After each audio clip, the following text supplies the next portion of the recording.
Do you see what I see? Jangan lupa untuk subscribe, share, dan nyalakan lonceng notifikasinya sebagai bentuk dukungan kamu. Do you see what I see?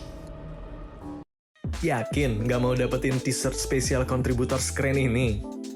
Selain cerita kamu bisa didengarkan oleh jutaan telinga, kamu juga bisa dapetin t-shirt keren ini hanya dengan mengirimkan cerita pengalaman horor kamu ke email podcast.ceritahoror@gmail.com. Kami tunggu. Assalamualaikum warahmatullahi wabarakatuh. Halo penggemar podcast horor Do You See What I See? Semoga semuanya dalam keadaan baik-baik saja di sana ya, karena ini masih suasana pandemi. Ketemu lagi dengan suara gue, Rangga dari Tegal, yang sebelumnya sudah pernah 2 kali berkontribusi. Pertama dalam cerita berjudul Pemandian Air Panas, dan yang kedua cerita berjudul Mas Anto. Kalau yang belum dengar ceritanya, boleh flashback dulu ke episode-episode sebelumnya. Kali ini gue mau menceritakan 2 cerita sekaligus yang gue alami di satu tempat yang sama, tapi di 2 momen waktu yang berbeda.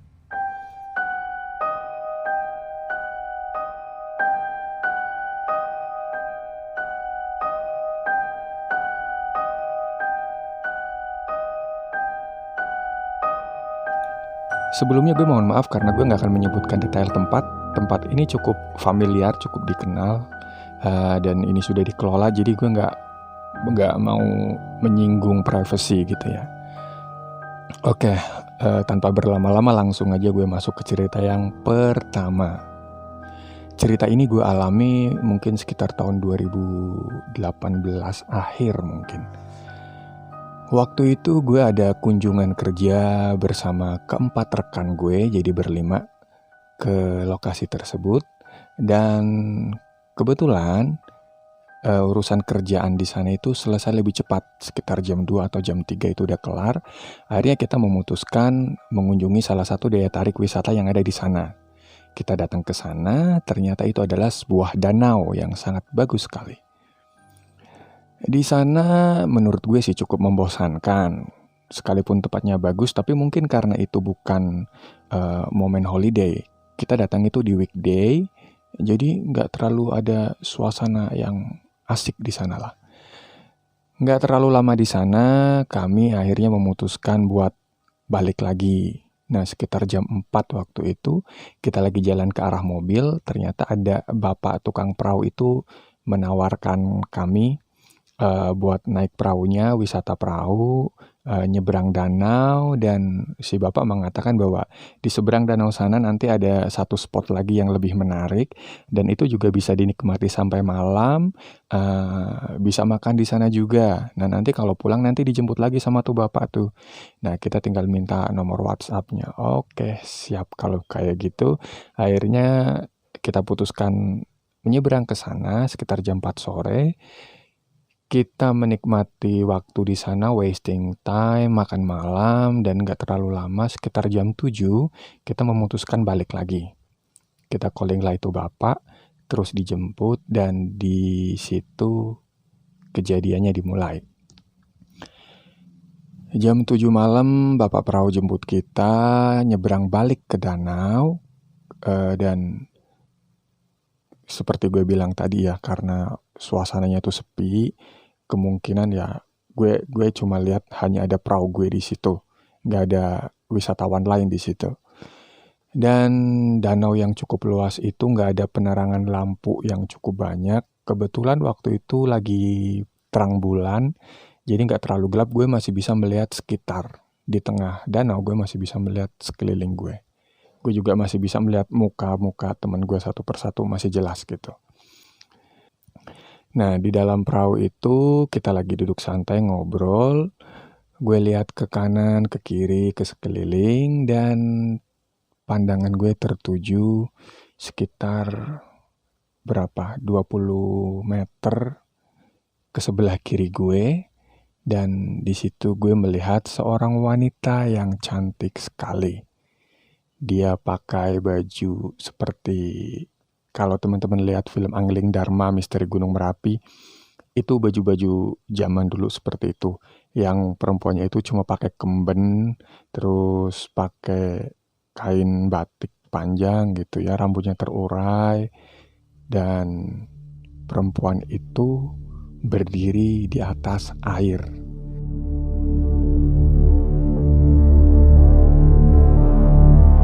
Menghadap ke perahu kita.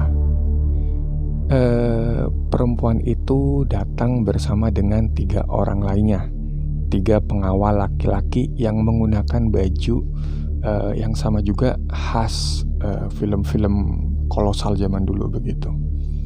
Kemudian singkatnya, keempat sosok itu jalan ke arah gue, tapi cuma beberapa langkah, mungkin sekitar 5 langkah, terus berhenti. Tanpa ada senyuman, tanpa ada raut marah, tanpa ada ekspresi apapun. Kemudian mereka langsung berbalik badan dan langsung pergi, hilang gitu. Nah waktu itu gue kan cuma tutup mata aja, tapi gue masih sesekali ngintip dikit dari jari gue, terus gue lihat juga. Karena gak terlalu menakutkan secara visualisasinya, jadi akhirnya gue liatin terus gitu. Terus mereka hilang dengan sendirinya. Nah teman-teman gue udah tahu nih, mereka gak akan tanya-tanya kalau gue lihat apa sih gitu. Barulah setelah kita balik, mereka tanya, tadi lu lihat apa sih di danau tadi gitu. Gue ceritakan yang seperti itu. Ya begitulah cerita yang pertama. Kemudian untuk cerita yang kedua ini cukup unik buat gue karena itu terjadi di pagi hari.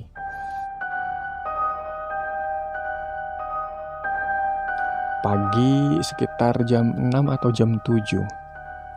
Waktu itu gue juga dalam kunjungan kerja ke kota tersebut bersama dengan 3 rekan gue yang sama. Terus kita kan udah di situ sekitar beberapa minggu kan ya. Kita bosen nih, yuk kita pagi jalan-jalan kemana, weekday juga waktu itu. Temen gue yang lain itu nggak mau pergi, gue pergi cuma berdua sama atasan gue nih. Ya sudah cukup berumur sekitar 50 tahun lah, bapak-bapak tapi gaul. Nah si bapak ini ngajakin gue datang ke satu daya tarik wisata yang ya seperti bentuknya hutan gitu, kebun kayak gitu. Kita datang ke situ, jalan-jalan cuma sekedar wasting time, menikmati udara segar pagi. Dan kita dapat informasi bahwa di dalam lokasi tersebut ada gua Jepang. Nah si bapak itu kan penasaran tuh. Akhirnya dengan terpaksa gue mengikuti kemauan beliau buat mendatangi gua Jepang itu. Di depan mulut gua, jadi mulut guanya itu ada beberapa, kalau gue lihat mungkin 3 atau 4, nggak terlalu ingat gue. Tinggi mulut guanya itu, pintunya itu sekitar 2 kali tinggi kita kayaknya sih. Cukup besar kok pintunya.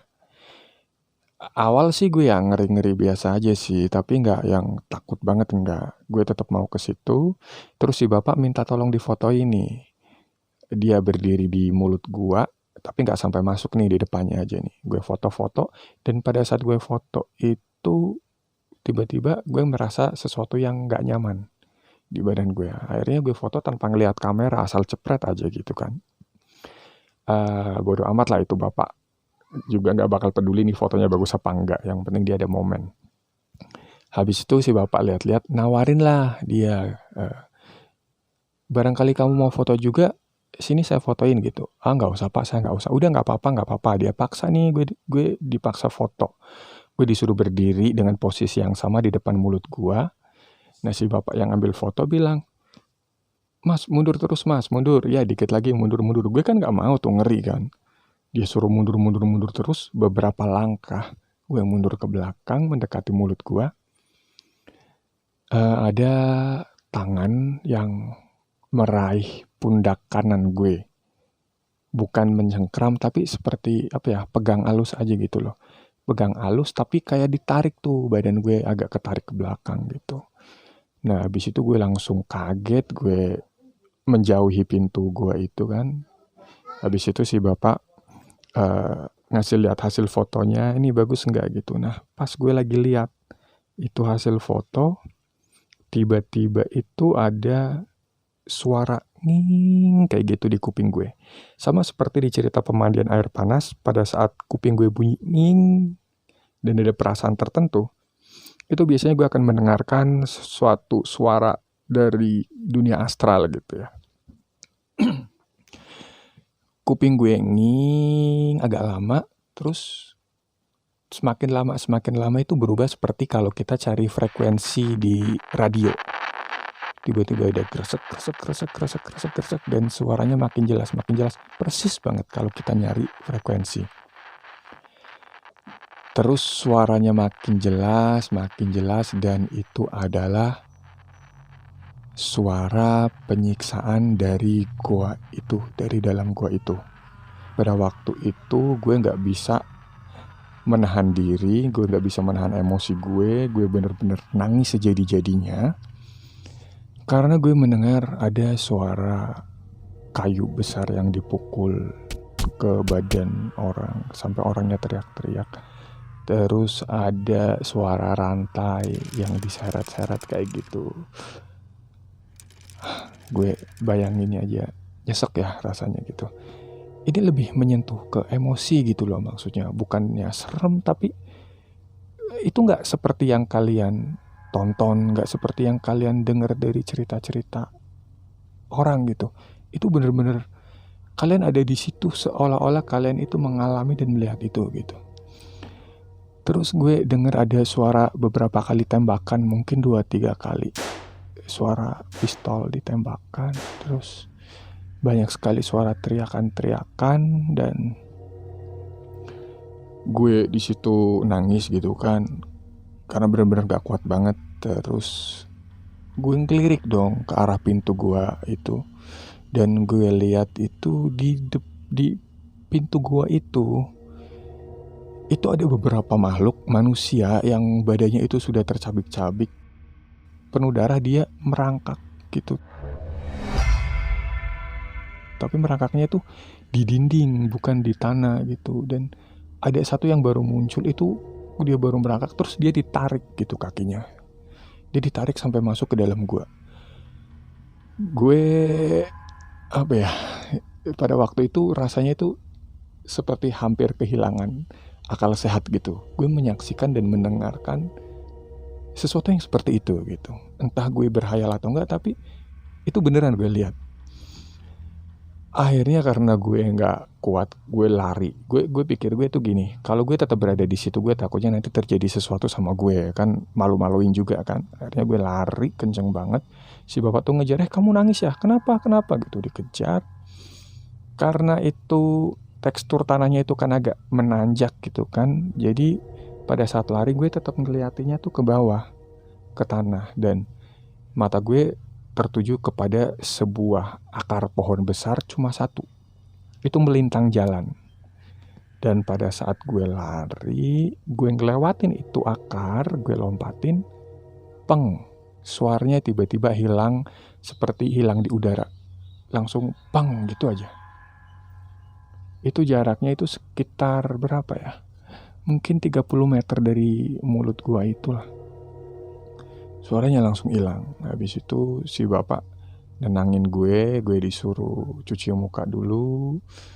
Pas gue udah tenang, barulah gue diajakin balik. Terus dia tanya apa yang terjadi di sana tadi, gue ceritakan gitu. Nah, foto itu pernah gue share di Instagram, cuma akhirnya gue hapus. Ya, begitulah pengalaman mengerikan yang menurut gue itu mengerikan sekali ya, yang di Goa Jepang itu. Entah menurut teman-teman ini mengerikan atau enggak, tapi mudah-mudahan bisa menghibur. Dan gue juga mohon maaf kalau ceritanya berbelit-belit dan sulit dimengerti, pembawaannya kurang enak. Gue ucapkan terima kasih sudah mendengarkan. Semoga sehat selalu semuanya. Wassalamualaikum warahmatullahi wabarakatuh.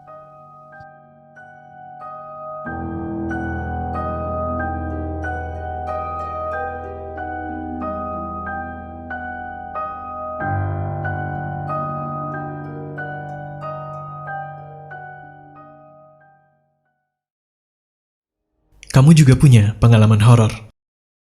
Kirim cerita kamu ke alamat berikut.